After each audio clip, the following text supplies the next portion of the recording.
Hello students, I am Paras, your science teacher. आज हम पढ़ेंगे क्लास 12th की फिजिक्स का पार्ट 1 का चैप्टर नंबर 1, जिसका नाम है इलेक्ट्रिक चार्जेस एंड फील्ड्स। ठीक है, सो लेट अस बिगिन। सबसे पहले हम इसका इंट्रोडक्शन पढ़ेंगे। इंट्रोडक्शन में है all of us have the experience of seeing a spark और hearing a crackle when we take off our synthetic clothes or sweater, particularly in dry weather. आपने और मैंने हम सब ने एक्सपीरियंस किया होगा जब भी हम एक स्पार्क होता है और क्रैकल की आवाज़ सुनते हैं जब हम अपने सिंथेटिक क्लोथ्स को यानी गर्म कपड़ों को, ऊनी कपड़ों को, स्वेटर को उतारते हैं, खासकर ड्राई वेदर में यानी सूखे मौसम में। ठीक है, this is almost inevitable with ladies garments like a polyester sari. ये जो है वो लेडीज के साथ भी होता है, लेडीज गारमेंट्स के साथ भी होता है, जैसे उनकी पॉलिस्टर साड़ी होती है ना, साड़ी, हाँ, वो उनके साथ भी होता है। Have you ever tried to find any explanation for this phenomenon? क्या आपने कभी कोशिश की है कि इस फेनोमेना को एक्सप्लेन करने की कि ऐसा क्यों होता है? Another common example of electric discharge is the lightning that we see in the sky during thunderstorms. और लाइटनिंग डिस्चार्ज का एक दूसरा एग्जांपल भी है बिजली कड़कना। जब तूफान आता है तो आसमान में बिजली कड़कती है ना, आप सभी ने कई बार देखा हुआ। We also experience a sensation of an electric shock either while opening the door of a car or holding the iron bar of a bus after sliding from our seat. और इतना ही नहीं, हमने एक कभी कभार इलेक्ट्रिक शॉक के जैसा sensation भी फील किया होगा जब हम कार का डोर ओपन करते हैं और आयरन बार को होल्ड करके रखते हैं, है ना, और बस के आयरन बार को होल्ड करके रखते हैं after sliding from our seat, अपनी सीट से स्लाइड होने के बाद। ठीक है, the reason for this experience is discharge of electric charges through our body. और ये फेनोमेना होने का रीज़न ये होता है कि हमारी बॉडी में से इलेक्ट्रिक डिस्चार्ज जो है वो सॉरी, इलेक्ट्रिक चार्जेस जो है वो डिस्चार्ज हो जाते हैं हमारी बॉडी से। ठीक है, विच वर एक्यूमुलेटेड ड्यू टू रबिंग और इंसुलेटिंग सर्फेसेस। और ऐसा क्यों होता है? क्योंकि ये रबिंग करने की वजह से, इंसुलेटिंग सर्फेसेस को रबिंग करने की वजह से ऐसा होता है। आपने कई बार किया भी होगा, देखा भी होगा। You might have also heard that this is due to generation of static electricity. और आपको शायद ये भी पता होगा कि ऐसा स्टैटिक इलेक्ट्रिसिटी के जनरेशन की वजह से भी होता है। ठीक है, this is precisely the topic we are going to discuss in this and the next chapter. और यही टॉपिक है जो हम इस चैप्टर में, फर्स्ट चैप्टर में और नेक्स्ट चैप्टर में यानी सेकंड चैप्टर में डिस्कस करेंगे। Static means anything that does not move और change with time. Static electricity के बारे में हमने अभी बात करी थी। स्टैटिक इलेक्ट्रिसिटी में स्टैटिक का मतलब है ऐसी चीज़ जो टाइम के साथ मूव नहीं करती। Electrostatics deals with the study of forces, fields and potential arising from static charges.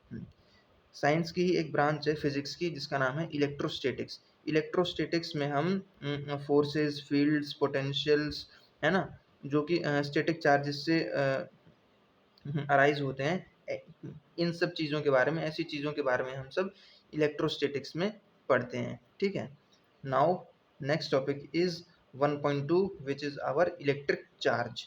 Electric charge क्या है ना? So let us begin. Historically, the credit of discovery of the fact that amber rubbed with wool or silk cloth attracts light objects goes to Thales of Miletus. वैसे historically electric charge को discover करने का credit जाता है अंबर को। ठीक है, sorry, अंबर को नहीं, थेल्स ऑफ माइलेटस को। ठीक है, जो इन्होंने इलेक्ट्रिक चार्ज की डिस्कवरी करी थी 600 BC में। The name electricity is coined from the Greek word. ये इलेक्ट्रिसिटी वर्ड जो है ये एक ग्रीक वर्ड से लिया गया है जिसका मतलब है इलेक्ट्रॉन। इलेक्ट्रॉन मतलब अंबर, है ना।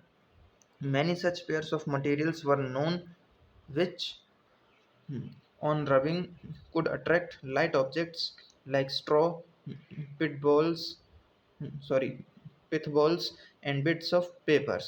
ठीक है, you can perform the following activity at home to experience such an effect. आप इलेक्ट्रिक चार्जेस को घर पे भी फील कर सकते हो, उसके लिए आपको ये वाली एक्टिविटी घर पे करनी पड़ेगी। ठीक है, कैसे करनी है? Cut out long thin strips of white paper. आपको एक वाइट पेपर की लॉन्ग और थिन स्ट्रिप्स कट करनी है।